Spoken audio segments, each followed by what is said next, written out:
Welcome back to the Foreign Desk Podcast. I'm Lisa Daftari. Here with us today, a very important voice on the war. We are now day 12 of the war in which the United States and Israel are targeting major military and regime assets in Iran. I want to welcome to the program Ambassador Michael Leiter. He is the representative from Israel to the United States. Welcome to the program, Dr. Leiter. Thank you, Lisa. Good to be with you. Dr. Leiter, I want to get right into this. Your assessment on day 12.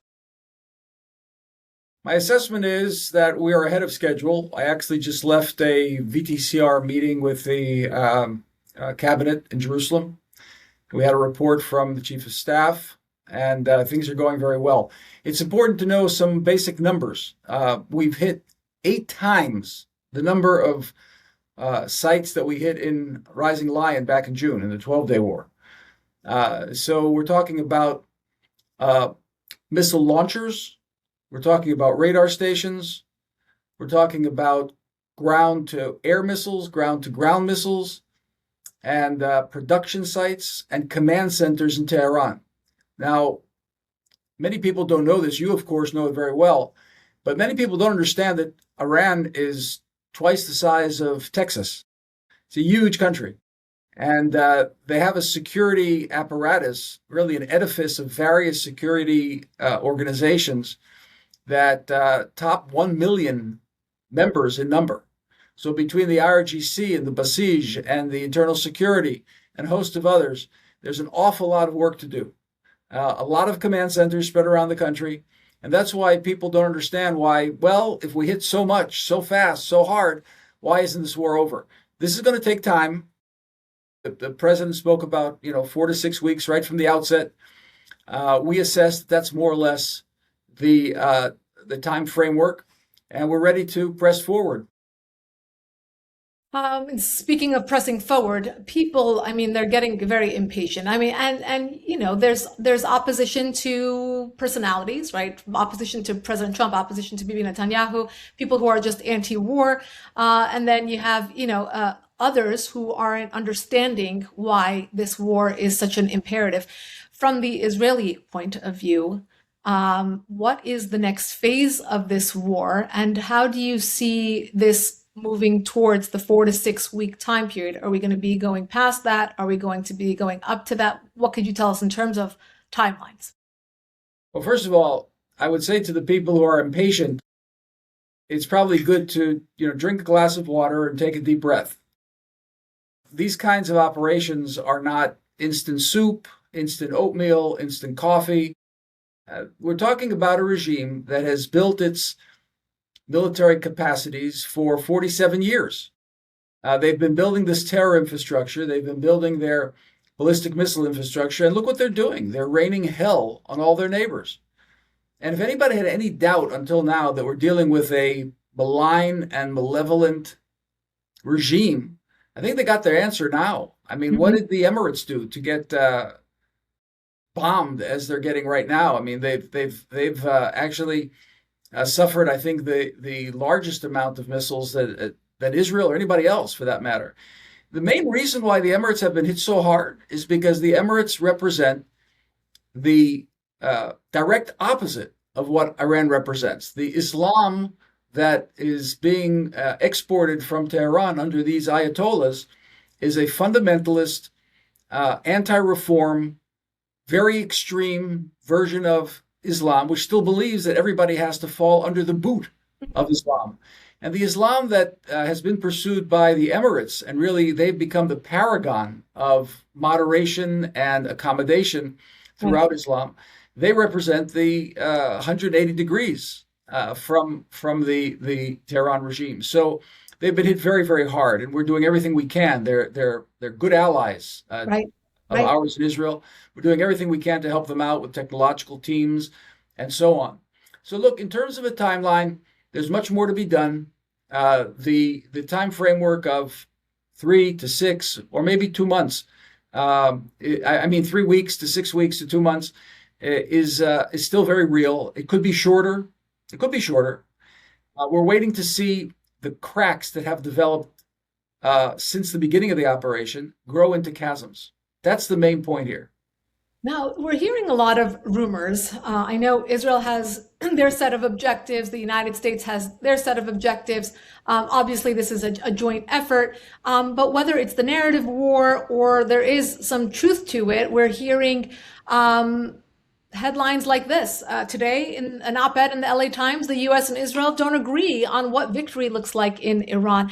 Can you speak to the alignment of Prime Minister Netanyahu and President Trump throughout the war, what it was at the beginning, and where do you see them now in terms of their objectives, their alignment, and where they see this war going? Yeah, well, our friends in the media have a job to do. They've got to sell newspapers. They've got to sell headlines. And if it's boring, sometimes they even create headlines. So, look, there's never been a level of collaboration between Israel and the United States. I think there's never been a level of collaboration between any two countries as there is right now between the United States and Israel.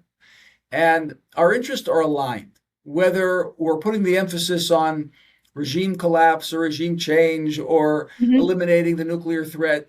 All of this is just for, television and public consumption. Right now, we're united completely in the objective of depriving a regime in Tehran from attaining nuclear weapons, ballistic missiles that can hit its neighbors, and exporting terrorism. That's the goal of these operations, Roaring Lion and Epic Fury. And I assume that if these operations are going to end in the near future, they're going to end with the same collaboration that they began with. Now, I mean, but there is that one difference that I have seen throughout this war, and it could just be in terms of framing for their audiences. But I see Donald Trump, who was against the terminology, using the language of regime change, and obviously because the Republicans especially have gotten this wrong many times over, but various American administrations failed at regime change, and I have written ad nauseum about. Not all regime changes are created equal. Iran is not Afghanistan. Iran is not Iraq. Iran is not Libya. And, it's not even Venezuela. I know a lot of people want to make that comparison right now.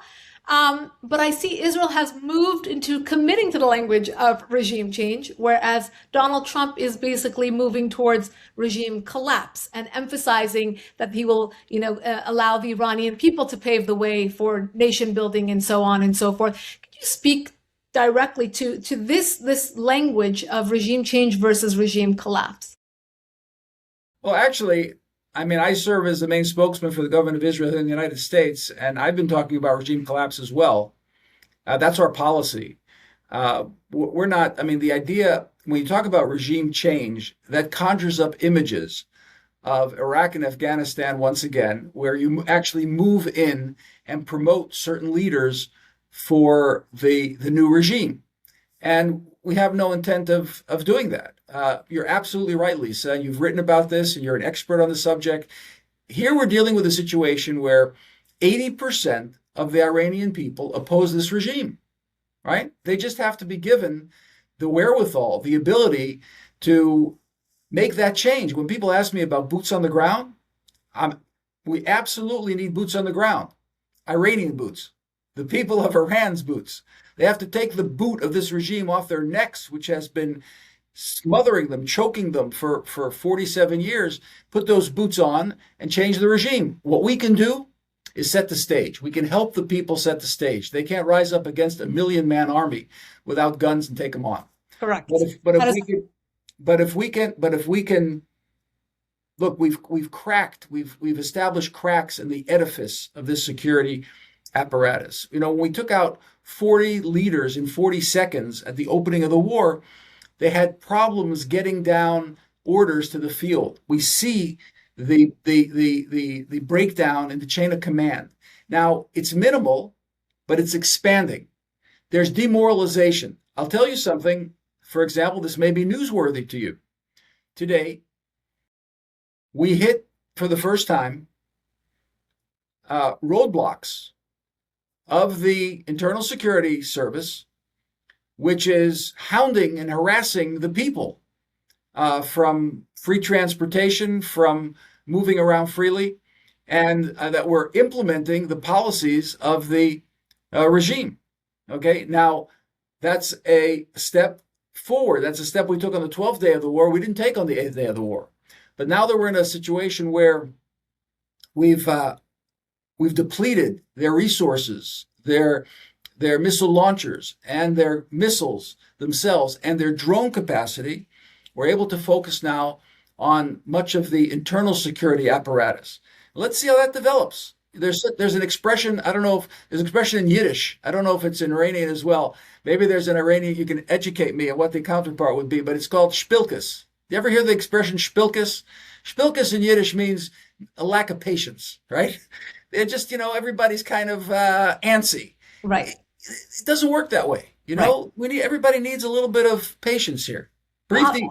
Absolutely. I agree with you. I've been talking about patience all throughout my media interviews because everyone's talking about succession plans and why aren't the people out on the streets? Why? Because they would be massacred at this point. It's not time yet. We have to allow the regime to be further degraded and collapsed in various ways. I want to move on to the people and speaking about that next phase as it integrates the people of Iran into this war.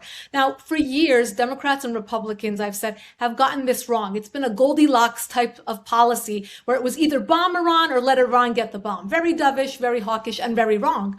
Now, Donald Trump and Bibi Netanyahu worked on the third option, and that is the integration of the Iranian people as our allies on the ground. And I would argue the biggest Achilles heel to the regime, it will continue to be a grassroots movement, the people rising up.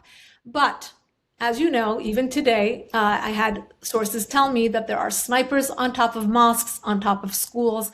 They have, even before the military campaign began, they had orders to shoot down on any groups of more than 5 people. So a family going out to get ice cream could be shot out because they would be considered as a gathering for protest. This continues to be a threat to the Iranian people. How do you see this, again, without weapons, without proper organization, other than Prince Reza Pahlavi being the one who, from Washington, D.C., tells the Iranian people to go out onto the streets like he did in January, and they come out in droves. So that is some type of guidance and organization, but not on the ground.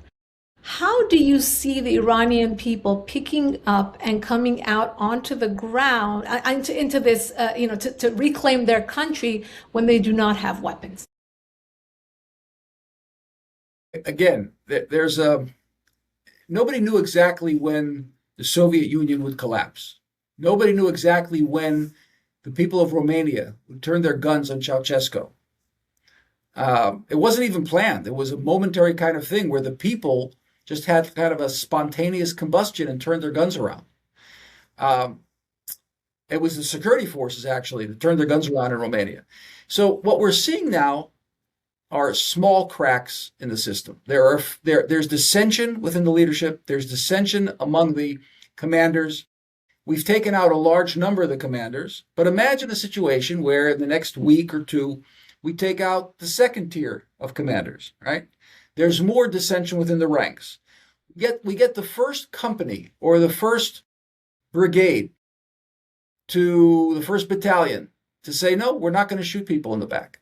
Okay, we're going to stop. Or we get one of the minorities that takes an area of Iran that decides to rise up, or a neighborhood, and that chips away more and more. That's a possibility. The most important thing, Lisa, though, is, and this is really key, because had this been accomplished over the 47 years, the regime would have fallen already, and that's unity among the opposition members. Mm-hmm. You've got so many opposition groups in Iran and the Iranian diaspora, and that this, they range from the monarchists to the communists to everything in between.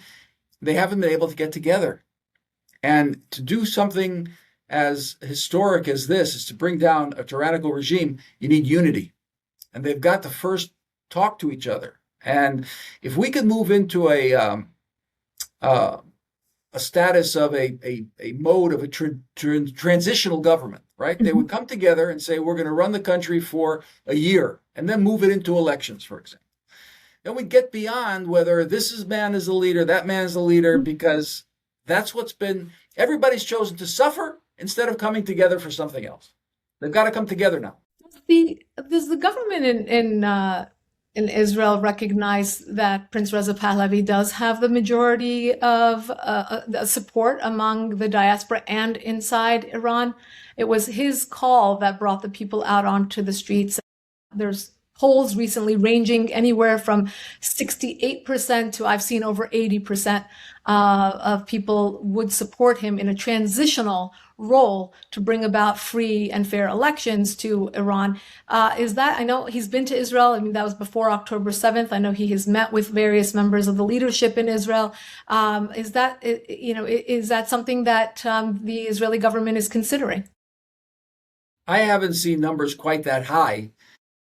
I think even if one leader such as Pahlavi has 30 or 40%, that's quite high. That's very significant.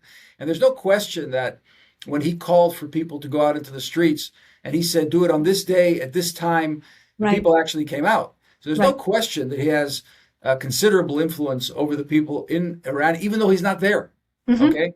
But he too is going to have to be open to the possibility of uniting with other factors within the opposition, coming together, because this is going to have to be a national effort.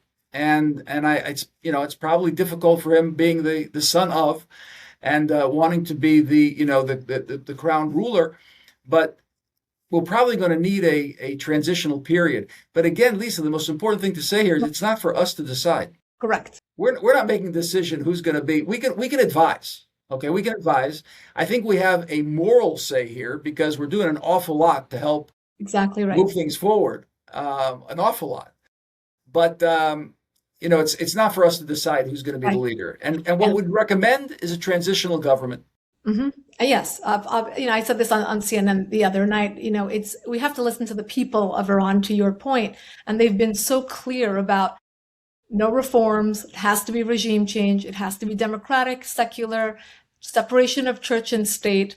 They have put, I've seen, for years now, the majority of support, the slogans on the street, the graffitis on the wall, the signs they're carrying in their protests are for Reza Pahlavi. But he himself has also said he doesn't want to automatically, reinstate his father's monarchy, that even that should be, voted upon. What style of government? Are we looking at a republic? Are we looking at a monarchy? What do people want? And I think it's important to then integrate the people on the ground. But I do think that Donald Trump and Bibi Netanyahu have earned that respect to guide the people of Iran. There are chants, people are singing, there are songs dedicated to Bibi Netanyahu. There will be streets named after both Trump and Netanyahu, and I think it's a trust and a relationship that has been cultivated. And obviously, like you said, the Israeli and American administrations are doing so much to free the Iranian people, a rescue mission, as they call it, that they have earned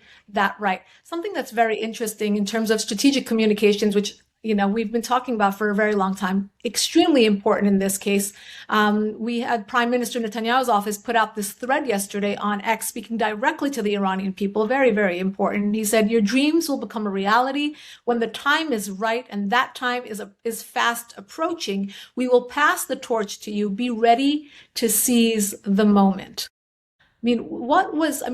How did we get to the point where the Israeli government now believes it's the time to start communicating with the Iranian people? Let's get them ready. How do you see this in this timeline? Well, let's leave something to expect or dream about or hope for. People don't realize that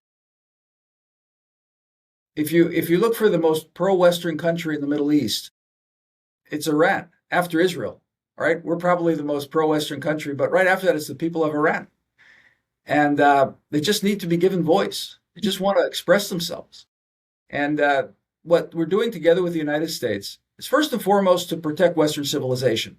You know this very well, that these Ayatollahs have an idea about Western civilization, which is to destroy it, is to bring it down. And that's why they're pursuing these nuclear weapons. People are asking all the time about an imminent threat. How imminent is it? I'm kind of, wondering, do they want actually missiles in the air focused on their cities, about to land before they call it imminent. When you have a government that comes into negotiations, Lisa, I mean, think about this. They came into negotiations. They began negotiations by saying, we've got 462 kilograms of enriched uranium at 60%. In 1 week, it could be 90%. That's enough for 11 bombs. And that was their starting position. And at the same time, they're building their installations underground so that B-2s can't even get to it next time, right? So they build underground installations, production sites. They already have enough for 11 bombs. They call America the Great Satan. They talk about eliminating Western civilization throughout their literature.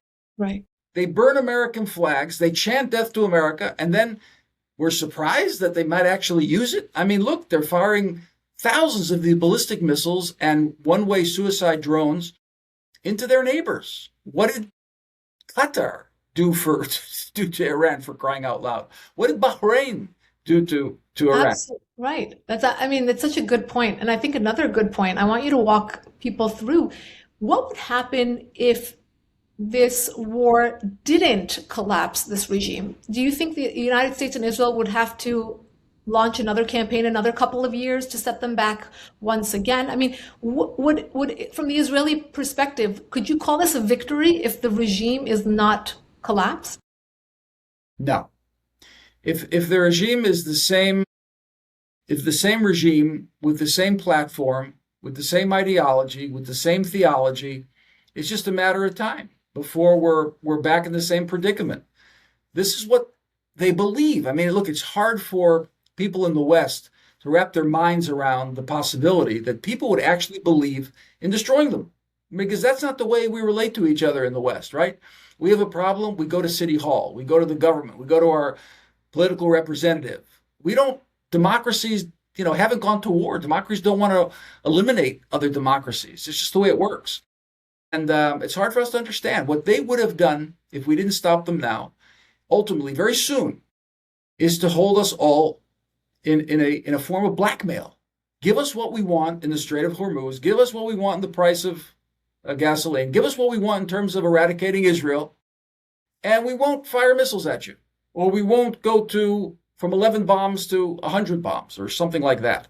Okay? But they would hold the entire world blackmail. And what President Trump and President Donald Trump and Prime Minister Netanyahu are doing is something along the lines of Roosevelt and Churchill in the Second World War, saving the world from Nazism. They saved the world from Nazism. Today, our leaders are saving the world from Islamism. They're the exporters of this extremist, fundamentalist brand of Islam that wants to see Judeo-Christian civilization destroyed. I mean, you put it so beautifully. It's exactly what's missing from the mainstream media coverage of this war, that imminent threat to the West, to our daily lives here. If we would wait one more day to allow this regime to continue spinning its centrifuges, to continue everything it does, they are a threat, not just to the Iranian people, not just to the region, but to us here in the West. And we saw that today with the ABC breaking news that the regime was planning on and has the capability and has the desire to launch a drone attack on the state of California, the farthest state in the Union from the Middle East. And what does that tell us? They can reach into Europe. They could reach the East Coast. They could reach Washington, D.C. They have tried to assassinate President Trump twice. What's your message to those who believe this was a war of choice for President Trump and Bibi Netanyahu? Well, the most important message is not to listen to the mainstream media, but to listen to podcasts like yours, Lisa, and get the facts, get the truth, really. Look, war is a terrible thing. Look, I've felt the effects of war in my own life. I mean, I lost my oldest son fighting Hamas in Gaza. I know the pains of war. And the last thing we want to do is go to war. Our sons and daughters have been in reserve duty now for almost 2 years. People who are doctors and lawyers and engineers and businessmen, entrepreneurs, their fathers, their husbands, their sons and daughters, they've left their families and have spent literally hundreds of days in reserve duty. South Lebanon, the Syrian border, in Gaza, throughout Judea and Samaria, protecting Jerusalem. and now flying planes back and forth over the skies of Tehran. And people don't understand. You just see a couple pilots going back and forth. It's, how many soldiers go into flying every F-35 or every F-15, right? There are hundreds that go into every plane that's actually flying over the skies. And, so we have tens of thousands of young men and women that all they want to do is go to school. They want to build a family. They want to make some money. They want their professional career. But I'll tell you something, Lisa, and this is probably the most important thing I could say. We have the greatest generation of Jewish youth that we ever had in the history of the Jewish people. There's never been a generation that has excelled so in protecting and defending the Jewish people like this generation. On October 7th, they didn't ask questions. They didn't wait for orders. Thousands heard what was going on. We had a breakdown in our chain of command. We had the perfect storm, but they took responsibility for the livelihood of their country and went straight into the face of ambushes and fire and danger. What does a normal person do? A normal person runs away from fire, runs away from an ambush. And our youth went straight into the line of fire to protect and defend the country. People have to understand and appreciate that. This is the best generation of Jews since Abraham. Speaking of generations, you eclipsed my final thought, but that just means, they say great minds think alike, and if I'm thinking anywhere along the lines of where you're thinking, well, that's a huge compliment. I was going to say, as somebody who is no stranger to terrorism, you and your family being a victim of terrorism, as your son was brutally killed by Hamas in the October 7th war. What's your message if you look directly into the camera and spoke to the Iranian people, who are also victims of this same brutal ideology day in and day out? What's your message to them on the eve of them becoming the most important freedom fighters in our history, as they go out to reclaim their country and reclaim the region and give us global security? What is your message to the Iranian people? You're a brilliant people with a very proud and accomplished civilization that helped shape humanity. You have the weight of the world on your shoulders now. I understand that. But you're going to survive this, and you're going to come out on top of it. Remain focused, remain committed. Fear not. Go into the future with determination to free your people from the yoke of tyranny. That's the cadence of human history. Greater liberty, greater freedom. That's how the world has been marching forward. It's in your hands now to change your country. Move forward without fear.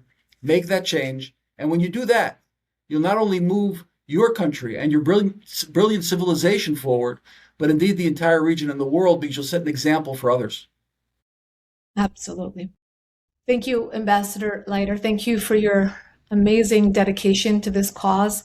I know the Iranian people, the majority of whom are out and really sacrificing their lives, waiting to come out once again. Appreciate what you are doing, what Bibi Netanyahu is doing, what President Trump is doing. And we wish them Godspeed. I wish you Godspeed. And I appreciate you taking the time in your very busy schedule during this war to come speak with us. I know people will appreciate this very much. We will translate this interview into Persian as well, so that our friends in Iran can hear your very important message as well. Thank you, Lisa. I appreciate that very much. And just the program again. Thank you. I just want you to know we're going to do whatever we can to facilitate that eventuality and to make it happen. We will. We'll celebrate in Tehran. Look forward. Thank you, Ambassador. Take care.